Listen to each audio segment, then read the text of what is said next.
برادران اہل سنت، وفاداران مسلک اعلیٰ حضرت، السلام علیکم ورحمۃ اللہ وبرکاتہ۔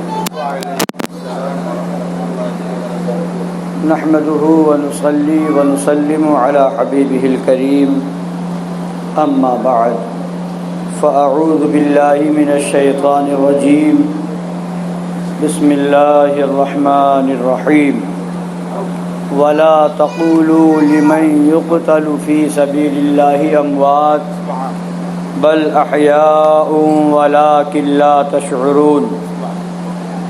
صدق الله مولانا العظيم، وبلغنا رسوله النبي الأمين الحبيب الكريم، ونحن على ذلك لمن الشاهدين والشاكرين، والحمد لله رب العالمين۔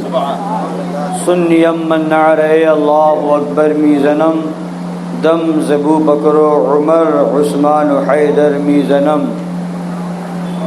قادریم نعرے یا غوث اعظم میزنم، دم ز شیخ احمد رضا خان قطب عالم میزنم، رضویم من نعرے یا اعلی حضرت میزنم، دم ز شیخ حشمت علی خان فرد عالم میزنم۔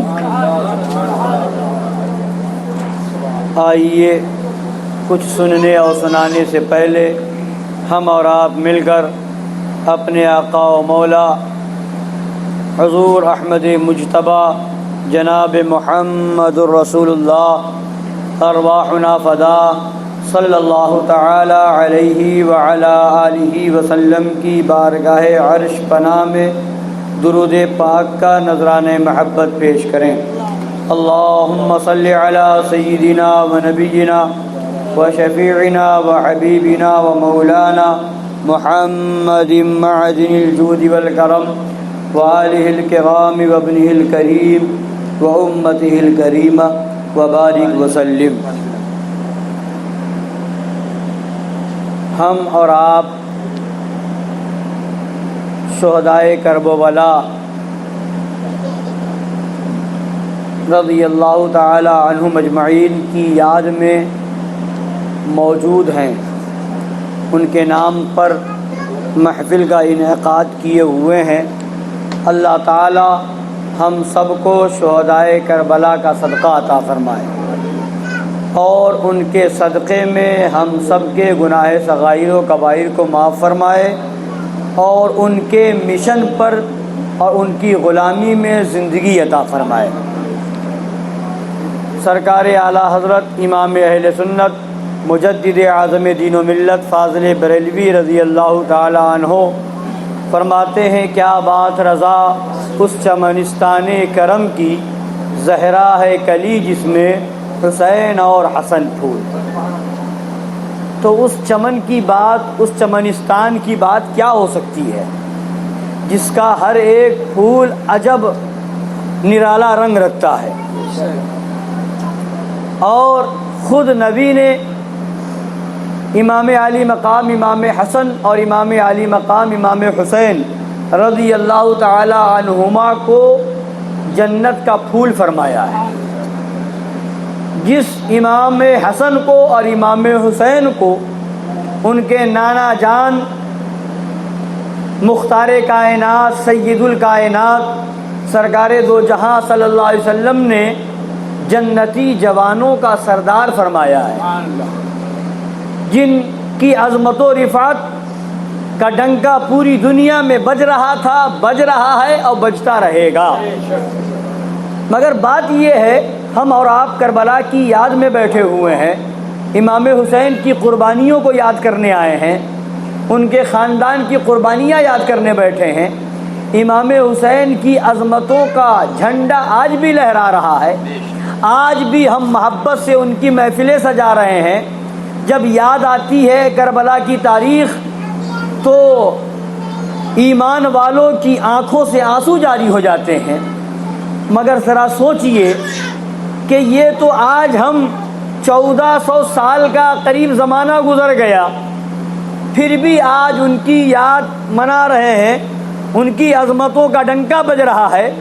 اس وقت تک جب کربلا کا معرکہ پیش آیا تھا، سرکار دو جہاں صلی اللہ علیہ وسلم کے وصال ظاہری کو صرف 50 سال ہوئے تھے، تقریباً 50 سال کا عرصہ گزرا تھا۔ اس وقت تک بہت سے صحابہ کرام باحیات تھے۔ اس وقت تک جو زمانہ تھا یا تو صحابی تھے یا تابعین کا زمانہ تھا۔ خود امام علی مقام خود صحابی ہے، خود حضرت عبداللہ بن عباس موجود ہیں، حضرت عبداللہ بن عمر موجود ہیں، حضرت عبداللہ بن زبیر موجود ہیں، حضرت ابو سعید خدری موجود ہیں، حضرت ابو واقد لیثی موجود ہیں، بڑے بڑے اکابر صحابہ موجود ہیں جنہوں نے خود امام حسین کی عظمتوں کو اپنے نبی کی زبان سے سنا ہے۔ اور پھر ان سب نہ سنا ہو ان یزیدیوں نے، مگر اتنا تو سب کو معلوم تھا کہ یہ سرکار دو عالم صلی اللہ علیہ وسلم کے نواسے ہیں، یہ سب جانتے تھے۔ مگر اس کے باوجود آخر ان یزیدیوں کے دل میں کیا بات بیٹھی ہوئی تھی، آنکھوں پر کیسی پٹی بندھی ہوئی تھی، عقل کے پردے پر، عقل کے اوپر کون سا پردہ پڑا ہوا تھا کہ یہ سب جاننے کے بعد بھی وہ امام حسین کے خون کے پیاسے تھے، ان کے خاندان کے خون کے پیاسے ہو گئے، انہیں 3 دن تک بھوکا اور پیاسا رکھا۔ انہی لوگوں کی وجہ سے، یہ کوفہ والوں کی وجہ سے ان کے خطوط پہ خطوط جانے لگے۔ امام حسین نے مکہ مکرمہ کی سرزمین کو چھوڑ کر ادھر کوچ فرمایا تو حضرات گرامی جانتے سب تھے، جانتے یہ سب تھے، یہ سب نادان اور ناواقف لوگ نہیں تھے، مگر بات یہ ہے کہ یزید کی طرف سے مقرر کردہ عبید اللہ بن زیاد نے ان کوفیوں کو چند سکوں کا لالچ دے دیا تھا، چند سکوں کا لالچ دے کر کے، دنیاوی دولت کا لالچ دے کر کے انہیں اندھا کر دیا تھا۔ کسی کو کہہ دیا تھا کہ تمہیں ملک رے کی حکومت دے دی جائے گی، کسی کو کہہ دیا گیا تھا کہ فوجیوں کا سپہ سالار تمہیں بنا دیا جائے گا، کسی کو کہہ دیا گیا تھا کہ تمہیں بے شمار دولتوں سے نواز دیا جائے گا، تمہیں ایوارڈ سے نوازا جائے گا، انعام و اکرام سے نوازا جائے گا۔ دنیا کی دولت کا خمار ایسا چڑھ گیا تھا کہ سامنے جنتی جوانوں کا سردار ہے مگر سمجھ میں نہیں آ رہا ہے، سامنے خاندان اہل بیت ہے مگر سمجھ میں نہیں آ رہا ہے۔ تو مطلب کیا ہے؟ کربلا کے میدان میں امام حسین یاد بھی دلا رہے ہیں، اے یزیدیو، اے کوفہ والو، تم نے ہی تو مجھے خط دے کر کے یہاں بلایا ہے، تم نے ہی تو میرے پاس خطوط روانہ کیے تھے، تم ہی تو کہہ رہے تھے یزید کی بیعت ہمیں قبول نہیں، اے امام آپ آ جائیں، آپ کے ہاتھ میں ہم ہاتھ دیں گے، آپ کو خلیفہ مانیں گے، آپ کو امیر المومنین مانیں گے۔ یزید اس لائق نہیں ہے کہ اس کے ہاتھ میں ہاتھ دیا جائے، یزید اس لائق نہیں ہے کہ اسے خلیفہ مانا جائے، یزید اس لائق نہیں ہے کہ اسے امیر المومنین مانا جائے۔ تم نے ہی ہمیں بلایا اور آج تم ہی ہمارے خلاف میدان میں آ گئے ہو۔ حضرات گرامی وقار، مگر یہ دنیا کی دولت کا نشہ جو ہوتا ہے وہ ایمان کے لیے خطرہ بن جاتا ہے۔ جو ایمان کو چھوڑ کر کے، دین اسلام کی فکر کو چھوڑ کر کے، شریعت کی فکر کو چھوڑ کر کے جب دنیا کی دولت کے چکر میں پڑتا ہے تو اب اس کی نظر میں دین کی اہمیت نہیں رہ جاتی، اب اس کی نظر میں قرآن کی اہمیت نہیں رہ جاتی، شریعت کی اہمیت نہیں رہ جاتی۔ امام حسین وہاں اہمیت بتانے آئے ہیں، اے دنیا والو، دین کی اہمیت یہ ہے، شریعت کی اہمیت یہ ہے، قرآن کی اہمیت یہ ہے، دین اسلام کی عظمت یہ ہے کہ سر کٹایا جا سکتا ہے، خاندان لٹایا جا سکتا ہے، خون بہایا جا سکتا ہے، بھوکا رہا جا سکتا ہے، پیاسا رہا جا سکتا ہے، شریعت پر آنچ آ جائے اسے برداشت نہیں کیا جا سکتا ہے۔ کربلا کے میدان سے امام حسین پیغام دے رہے ہیں، اے میرے نانا جان کا کلمہ پڑھنے والو، اس بات کو بخوبی یاد رکھو، اس بات کو ذہن میں بٹھا لو، دین کی عظمت سے کھلواڑ نہ ہونے دینا، دین کی تقدس کو پامال نہ ہونے دینا۔ حضرات گرامی وقار، مگر شریعت تو 2 طرح کا حکم نافذ کرتی ہے، ایک رخصت کا، ایک عزیمت کا۔ تھوڑی دیر آپ بغور سنیں اور کربلا کی جنگ کا مقصد سمجھیں کہ مقصد کیا تھا۔ حضرات، شریعت دو طرح کا حکم دیتی ہے، ایک رخصت، ایک عزیمت۔ رخصت کیا ہے اور عزیمت کیا ہے؟ مثال کے طور پر آپ کسی ایسی بستی میں پہنچ گئے جہاں کافروں کی بستی ہے، مشرکین کی بستی ہے، اسلام کے دشمنوں کی بستی ہے، وہاں آپ چاہتے ہیں کہ نماز پڑھ لیں۔ اب کافر وہاں موجود ہیں، مشرکین موجود ہیں، وہ آ کر کے آپ کو پکڑ لیتے ہیں، اگر نماز پڑھو گے تو تمہیں مار ڈالیں گے، اگر تم کلمہ پڑھو گے ہم تمہیں قتل کر دیں گے، ہم تمہیں گولی مار دیں گے۔ اب آپ کو معلوم ہے کہ کافروں کی بستی ہے، اگر ایسا ہم نے کیا تو ہماری جان چلی جائے گی۔ تو اب وہاں دو طرح کا حکم ہے، ایک رخصت، ایک عزیمت۔ رخصت یہ ہے کہ شریعت یہ کہتی ہے اب وہاں نماز نہ پڑھ کر کے آپ اپنی جان بچا لیجئے، گنہگار نہیں ہوں گے۔ اب وہاں کلمہ نہ پڑھ کر کے اپنی جان بچا لیجئے، اب آپ گنہگار نہیں ہوں گے۔ یہ رخصت ہے، یہ رخصت ہے۔ اور عزیمت یہ ہے کہ آپ یہ کہیں، وہ کہے کلمہ کفر بکو، وہ کہے کہ دو خدا، ایک خدا نہیں دو خدا ہے، یہ کہو۔ تو رخصت تو یہ ہے کہ جان بچانے کے لیے ایسی جگہ پر، ہر جگہ نہیں، جہاں یقین ہو کہ مار ہی ڈالیں گے تو وہاں کے لیے بتا رہا ہوں، یہ نہیں کہ آپ ہر جگہ اس کو بہانہ بنا لیں۔ آج تو لوگ تھوڑی تھوڑی بات کو بہانہ بناتے ہیں نا، مجبوری تھی، مجبوری تھی۔ ارے وہابی کو کیوں بلا لیا شادی میں؟ مجبوری تھی، محلے کا مسئلہ تھا۔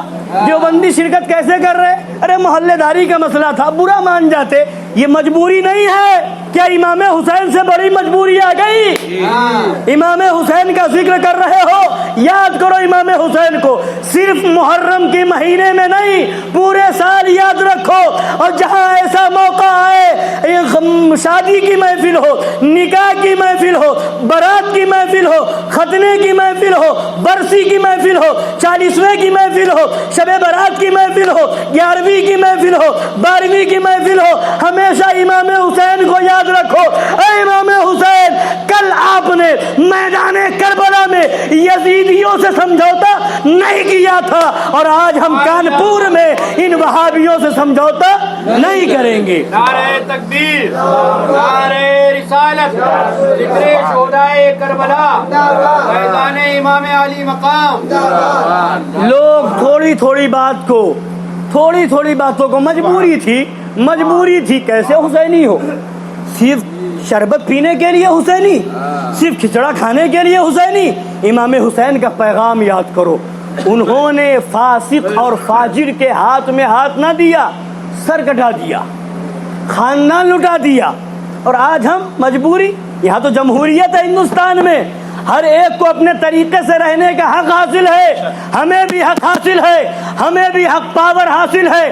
اور امام حسین کی غلامی کا حق یہ ہے، اے امام حسین، جو آپ کا ہے وہ ہمارا ہے، جو آپ کا نہیں وہ ہمارا نہیں، جو حسینی ہے وہ ہمارا ہے، اور جو یزیدی ہے وہ ہمارا ہو ہی نہیں سکتا۔ تو حضرات، تو اس بات کو ذہن میں رکھیں۔ اب آپ کہیں گے یزیدی کون آ گیا؟ یزید تو مر گیا، کوفہ والے تو ختم ہو گئے، مگر نہیں، یزیدی آج بھی ہے۔ یہ کیا اسے یزیدی نہیں کہا جائے گا جو محرم کے شربت کو حرام بتائے، جو محرم کے کھچڑے کو حرام لکھے، جو محرم کی سبیل کو حرام بتائے، جو امام حسین کے نام پر محفل کرنے کو حرام لکھے؟ کیا وہ حسینی ہوگا؟ جو امام حسین کے بارے میں اپنی کتاب میں لکھے کہ معاذ اللہ امام حسین زندہ بچ جاتے تو ان کا قتل واجب تھا، معاذ اللہ رب العالمین، جو اپنی کتاب میں فتویٰ دے کہ یزید کے نام کے ساتھ رحمت اللہ علیہ لکھنا جائز ہی نہیں بلکہ مستحب اور مستحسن ہے، معاذ اللہ رب العالمین، کیا اسے حسینی کہا جائے گا؟ سنو، یہ کس نے کہا ہے؟ یہ آج بھی کتابیں بک رہی ہیں، آج بھی کتابیں چھپ رہی ہے، یہ وہابیوں کی کتاب ہے، میرے گھر کی کتاب نہیں ہے، ان دیوبندیوں کی کتاب ہے، چھپی ہوئی ہے، انہی کے وہاں سے چھپی ہے، بک رہی ہے، چھپ رہی ہے، دکانوں میں اور مارکیٹوں میں موجود ہے۔ رشید احمد گنگوہی نے لکھ دیا امام حسین کے نام پر کھچڑا حرام ہے، شربت حرام ہے، سبیل لگانا حرام ہے، محرم کی مجلس کرنا حرام ہے۔ اسی کتاب میں، اسی فتاوی رشیدیہ میں پوچھا گیا دیوالی میں، ہولی میں جو پوری کچوڑی غیر مسلموں کی طرف سے آتی ہے اس کا کھانا کیسا ہے؟ تو کہا جائز ہے۔ اسی کتاب میں پوچھا گیا کہ کوا کھانا کیسا ہے تو لکھتا ہے جائز ہے، ثواب ہے۔ معاذ اللہ، شرم کرنے کی بات ہے۔ اور پھر کہیں مسلمان ہیں، پھر کہیں ہماری نماز داڑھی دیکھو، ہماری نمازیں دیکھو، ہماری مسجدیں دیکھو، ہمارے وہاں کثرت دیکھو۔ اس کربلا میں بھی نماز تھی، دونوں طرف نماز تھی، ادھر بھی داڑھی ادھر بھی داڑھی، ادھر بھی روزہ ادھر بھی روزہ، ادھر بھی نماز ادھر بھی نماز، مگر امام حسین نے 20,000 اور 40,000 کو نہیں دیکھا، 72 کی جماعت الگ کر کے بتا دیا اگر پوری دنیا بھی یزید ہو جائے تو حسینی الگ رہے گا، اور بتا دے گا ہم تعداد کو نہیں دیکھتے ہیں، ہم تو کربلا کے میدان کو دیکھتے ہیں۔ یہ تبلیغ کے نام پر یہ جماعتیے نکلیں، آؤ نماز کے لیے، آؤ نماز کے لیے۔ لوگ اگر یہ بھی کہہ دیں، یہ جماعتیے پھرتے ہیں گلی گلی، لوگ کہہ دیتے ہیں ہم پاک نہیں ہیں، چلو اللہ معاف کر دے گا، معاذ اللہ رب العالمین، اللہ معاف کرنے والا ہے۔ ناپاکی کی حالت میں مسجد لے جا رہے ہیں، ناپاکی کی حالت میں مسجدوں کی حرمت کو پامال کر رہے ہیں۔ امام حسین کی جنگ کیوں تھی؟ یزید وہ ہے جس نے خانہ کعبہ کے غلاف میں آگ لگوائی تھی، مسجد نبوی کے اندر جس نے گھوڑے بنوائے تھے۔ یزید وہ ہے جس نے مدینہ شریف کی پاک دامن عورتوں کو اپنے لشکریوں پر 3 دن تک حلال کر دیا تھا، معاذ اللہ رب العالمین۔ وہ یزید، اس نے مسجد نبوی کی حرمت کو پامال کیا تھا۔ آج یہ بھی حرمت مسجد کو پامال کر رہے ہیں، اور حقیقت تو یہ ہے کہ ان وہابیوں دیوبندیوں کی بنائی ہوئی مسجد ہی نہیں ہوتی۔ تو حضرات، کہنے کا مطلب یہ ہے کہ صرف امام حسین کا واقعہ سن کر کے آنکھوں میں آنسو بھر لینا یہ کام نہیں آئے گا۔ یہ کام اس وقت آئے گا کہ جب آپ ان کی یاد کو گلے سے لگائیں، ان کی یاد میں آنسو بھی بہائیں، اور آپ کا عمل بھی یہ ہو کہ اے امام، جس نے آپ کے شربت کو حرام کہا ہمارا اس سے کوئی تعلق نہیں، جس نے آپ کی سبیل کو حرام لکھا ہمارا اس سے کوئی تعلق نہیں، اے امام حسین، جس نے آپ کے نام پر محفل سجانے کو حرام لکھا اس سے ہمارا کوئی تعلق نہیں۔ حضرات گرامی وقار، تو بتانے کا مطلب یہ ہے امام حسین کربلا کے میدان میں کس لیے گئے تھے؟ اس لیے گئے تھے عزیمت پہ عمل کیا۔ بتا یہ رہا تھا رخصت اور عزیمت، اگر تو اس پر بات آگے نکل گئی۔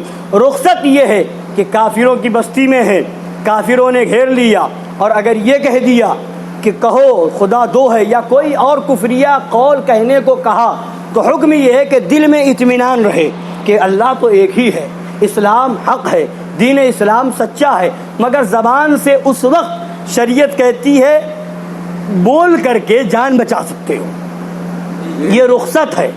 اور عزیمت یہ ہے کہ اس وقت بھی اسلام کے خلاف ایک لفظ نہ بولو، چاہے جان چلی جائے، چاہے مار دیے جائے، مگر اسلام کے خلاف کوئی کلمہ زبان پر نہ آنے پائے، کوئی لفظ زبان پر نہ آنے پائے۔ اگر شہید کر دیے گئے تو بہت زیادہ اونچا مرتبہ ملے گا، اس میں گناہ نہیں ہے مگر اس میں ثواب بہت زیادہ ہے۔ تو امام حسین کی ذات وہ تھی جو رخصت پر عمل کرنے والی نہیں تھی، عزیمت پر عمل کرنے والی تھی۔ ان کی شان یہ تھی کہ ہم جان تو دے سکتے ہیں، اپنے خاندان کو لٹا سکتے ہیں، بھوکے رہ سکتے ہیں، پیاسے رہ سکتے ہیں، مگر شریعت میں کوئی غلط طریقہ رائج ہو جائے، دین اسلام میں کوئی فاسق خلیفہ بننے کو تیار ہو جائے، یہ برداشت نہیں۔ اگر امام حسین نے بیعت کر لی ہوتی، جان تو بچ جاتی، خاندان تو بچ جاتا، مگر دنیا والے کہتے جب امام حسین نے فاسق و فاجر کے ہاتھ میں ہاتھ دے دیا معاذ اللہ، تو پھر ہم کیا ہیں؟ ہم بھی کسی سے مل سکتے ہیں، ہم بھی کسی سمجھوتا کر سکتے ہیں۔ آج ایک ذہن دیا جا رہا ہے، یہ جھگڑے کی بات ختم کریں، یہ فساد کی بات ختم کریں، یہ حکومت کو دیکھیں، حالت ایسی ہے، حالت ایسی ہے، مصلحت ایسی ہے، اب وقت ہے سب ایک ہو جاؤ، سب ایک ہو جاؤ، سب کلمہ کے نام پر ایک ہو جاؤ، اسلام کے نام پر ایک ہو جاؤ، قرآن کے نام پر ایک ہو جاؤ۔ میں پوچھتا ہوں کیا یہ بات امام حسین کو نہیں معلوم تھی؟ وہاں بھی تو کلمہ کے نام پر ایک ہو سکتے تھے، وہاں بھی تو قرآن کے نام پر ایک ہو سکتے تھے۔ کیا یزیدیوں نے کہا تھا کہ ہم قرآن کو نہیں مانتے؟ کیا یزیدیوں نے کہا تھا کہ ہم کلمہ نہیں پڑھتے؟ کیا یزیدیوں نے نماز پڑھنے سے انکار کیا تھا؟ نہیں، مگر یہ کربلا کی تاریخ دہرائی جاتی رہے گی، کربلا کا معرکہ ہمیں یاد دلاتا رہے گا۔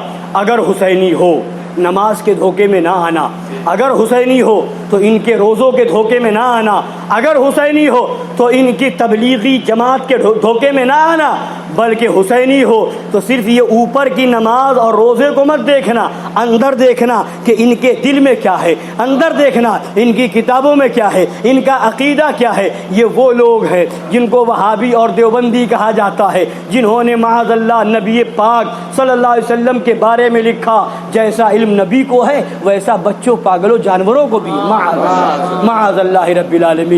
ان دیوبندیوں کے کتاب میں ہے شیطان کا علم نبی کے علم سے زیادہ ہے، معاذ اللہ رب العالمین۔ تو حضرات گرامی وقار، کہنے کا مطلب یہ ہے کہ جو نبی کے نہ ہوئے، جو امام حسین کے نہ ہوئے، جو بزرگان دین کے نہ ہوئے، وہ ہمارے کہاں ہو سکتے ہیں؟ اور نہ یہ ہمارے ہیں، نہ اسلام کے ہیں، نہ دیش کے ہیں۔ ایسوں سے دور رہنا ہم پر لازم ہے، اس لیے کہ ہم امام حسین کی محفل کر رہے ہیں۔ کربلا کے میدان محشر میں امام حسین نے اگر پوچھ لیا کہ ہم نے تو فاسق کے ہاتھ میں ہاتھ نہیں دیا اور تم ہمارا ذکر بھی کرتے تھے، ہمارا لنگر بھی کرتے تھے، کھچڑا بھی پکاتے تھے، دیوبندی سے بھی مل لیتے تھے، وہابی سے بھی مل لیتے تھے، رافضی شیعہ کھٹمل سے بھی مل لیتے تھے، اس وقت ہمارے پاس کیا جواب ہوگا؟ ہم سے بچنے کے لیے نہیں، قاری صاحب سے بچنے کے لیے نہیں، امام صاحب دیکھ رہے ہیں اس لیے نہیں، ہمارا عقیدہ ہے امام حسین کل بھی زندہ تھے، آج بھی زندہ ہیں، صبح قیامت تک زندہ ہیں، اور ان کی زندگی تو یہ ہے، قرآن کہہ رہا ہے وَلَا تَقُولُوا لِمَنْ يُقْتَلُ فِي سَبِيلِ اللَّهِ أَمْوَاتٌ، جو اللہ کی راہ میں شہید کیے جائیں انہیں مردہ نہ کہو، بل احیاء، بلکہ وہ زندہ ہیں، قرآن انہیں زندہ کہہ رہا ہے۔ تو ہمیں قرآن نے پیغام دیا وہ زندہ ہیں۔ آج یہ عقل کا اندھا دیو کا بندہ اعتراض کرتا ہے کہ زندہ ہیں، دکھتے کیوں نہیں؟ پاور والے تھے، کربلا میں بھوکے کیوں رہے؟ اختیار تھا تو کربلا کے میدان میں پیاسے کیوں رہے؟ پانی کو کیوں نہیں زمین سے ٹھوکر مار کر کے نکال لیا؟ سنو، امام حسین کربلا کے میدان میں امتحان ہو رہا تھا، وہاں کربلا کے میدان میں دکھانے گئے تھے شریعت پر قائم رہنے کے لیے کتنی مصیبتوں اور پریشانیوں کا سامنا کرنا پڑتا ہے، وہ پیغام دینے گئے تھے، ورنہ وہ دعا کرتے بارشیں برس جاتی، وہ ٹھوکر مارتے زمین سے پانی ابل پڑتا، وہ اور ہوا بھی۔ کربلا کے میدان میں جو دعا کی امام حسین نے وہ دعا قبول فوراً ہوئی۔ ایک یزیدی آیا اور آ کر کے کہا اے امام حسین آپ کا نبی سے کیا تعلق؟ معاذ اللہ، امام حسین کے دل میں چوٹ لگی، ٹھیس پہنچی، اور خدا کی بارگاہ میں دعا کی مولا یہ یزیدی میرا تعلق نبی سے ختم کرنے آیا، کہتا نبی سے کیا تعلق، نبی سے کیا رشتہ، مولا اسے ذلت کی موت عطا فرما۔ اب وہ جیسے ہی وہاں سے آگے بڑھا، قضائے حاجت کی ضرورت ہوئی، وہ قضائے حاجت کے لیے جیسے ہی بیٹھا، پیچھے سے بچھو نے آ کر کے ڈنک مارا۔ اب اسی نجاست و غلاظت کی حالت میں وہ ڈنک کے اثر سے، اس کے زہر سے تڑپنے لگا، اور اسی پیشاب پاخانے میں تڑپتا رہا، اور تڑپتے تڑپتے مر گیا۔ ایسی ذلت کی موت مرا۔ یہ امام حسین کی خدا کی بارگاہ میں مقبولیت تھی، دعا کی فوراً وہیں پر۔ ایک یزیدی آیا، امام حسین نے اپنے خیمے کے چاروں طرف گڈھا کھدوا کر کے آگ جلوائی تھی تاکہ یہ یزیدی خیمے میں نہ گھس جائیں۔ خواتین اہل بیت اندر موجود ہیں، جن کے پردے کا عالم، جن کی والدہ سیدہ طاہرہ زاہدہ عابدہ طیبہ طاہرہ خاتون جنت فاطمۃ الزہرا کے پردے کا یہ عالم ہے کہ جن کے آنچل کو نہ دیکھا مہو مہر نے، اس ردائے نزاہت پہ لاکھوں سلام۔ وہ خاتون جنت جب قیامت کا میدان ہوگا، سارے اولین و آخرین جمع ہوں گے، خاتون جنت کی سواری گزرنے والی ہوگی، آواز دی جائے گی اے محشر والو اپنی نظریں نیچی کر لو، نبی کی شہزادی گزرنے والی ہے۔ وہ خاتون، ان کی شہزادیاں اندر موجود ہیں، لہذا چاروں طرف سے آگ جلوا دی گئی تاکہ کوئی یزیدی اندر آنے نہ پائے۔ ایک یزیدی آتا ہے اور آ کر کے کہتا ہے اے حسین جہنم کی آگ سے پہلے تم نے یہی آگ جلا دی؟ معاذ اللہ معاذ اللہ۔ امام علی مقام فرماتے ہیں خدا کی بارگاہ میں عرض کرتے ہیں مولا یہ شخص مجھے جہنمی سمجھتا ہے، مولا تو اسے جہنم کی آگ سے پہلے دنیا کی آگ میں جلا کر کے مار دے۔ جیسے ہی امام حسین نے دعا کی، وہ گھوڑے پر سوار تھا، اس کا گھوڑا بچکا اور وہ گھوڑے جیسے ہی وہ آگ کے قریب تھا وہ گرا آگ میں اور اسی میں تڑپ تڑپ کر کے مر گیا۔ یہ امام حسین کی کرامت تھی، یہ امام حسین کی دعا کی مقبولیت تھی۔ اور ایک یزیدی آتا ہے اور آنے کے بعد کہتا ہے حسین دیکھو تو نہر فرات کیسا جو ہے موجیں مار رہا ہے، دیکھو تو جانور بھی پانی پی رہے ہیں، دیکھو تو ہر ایک جانور کو پانی پلایا جا رہا ہے، ہر ایک پانی سے سیراب ہو رہا ہے، مگر سب کو پانی ملے گا، اگر نہیں ملے گا تو آپ کو نہیں ملے گا، آپ کے گھر والوں کو نہیں ملے گا۔ اگر پانی پینا چاہتے ہیں تو یزید کی بیعت قبول کر لیجئے۔ امام حسین فرماتے ہیں جو جامع کوثر کا مالک ہو اسے دنیا کے پانی کی کیا ضرورت ہے؟ مالک کوثر کا نواسا دنیا کے پانی کا محتاج نہیں ہے۔ خدا کی بارگاہ میں عرض کرتے ہیں مولا یہ دنیا کے پانی کا تانا دے رہا ہے، پیاس کی بات کر رہا ہے، مولا اسے پیاس کی حالت میں تڑپا تڑپا کر کے مار دے۔ اب وہ آگے بڑھا، گھوڑے پر سوار تھا، گھوڑا اس کا ادھر سے ادھر ہوا، وہ نیچے گرا اور پھر گھوڑا بھاگا، وہ پیچھے گھوڑا پکڑنے کے لیے دوڑا، اتنے میں اس کو پیاس لگی اور پیاس کی شدت میں تھک کر کے بیٹھ گیا۔ اب لوگ آئے، اب وہ کہہ رہا ہے العطش العطش، پیاس پیاس، اس کے منہ میں پانی ڈالا جا رہا ہے، پانی جا نہیں رہا ہے، منہ میں پانی ڈالا جا رہا ہے مگر پیاس اس کی بجھ نہیں رہی ہے، پیتا جا رہا ہے پیتا جا رہا ہے، العطش العطش چلاتا جا رہا ہے، پیاس پیاس چلا رہا ہے مگر اس کی پیاس نہیں بجھ رہی ہے۔ ایسے ہی پیاس پیاس کرتے ہوئے العطش العطش کی آواز لگاتے ہوئے دم توڑ دیتا ہے۔ تو بتانا یہ ہے امام حسین کربلا کے میدان میں یہ کرامت دکھا کر کے بتا رہے تھے اے دنیا والوں یہ مت سمجھنا کہ میں مجبور ہوں، یہ مت سمجھنا کہ میں جو دعا کروں وہ دعا رد ہو جائے گی یا قبول نہیں ہوگی، یہ سب میں جب دعا کروں گا نہر فرات خود آ جائے گا، میں دعا کروں گا زمین سے پانی ابل جائے گا، مگر وہاں دکھانا تھا کہ مصیبتیں جھیل کر کے شریعت کی حفاظت کیسے کی جاتی ہے، مصیبت پریشانیاں جھیل کر کے شریعت کی حفاظت کیسے کی جاتی ہے۔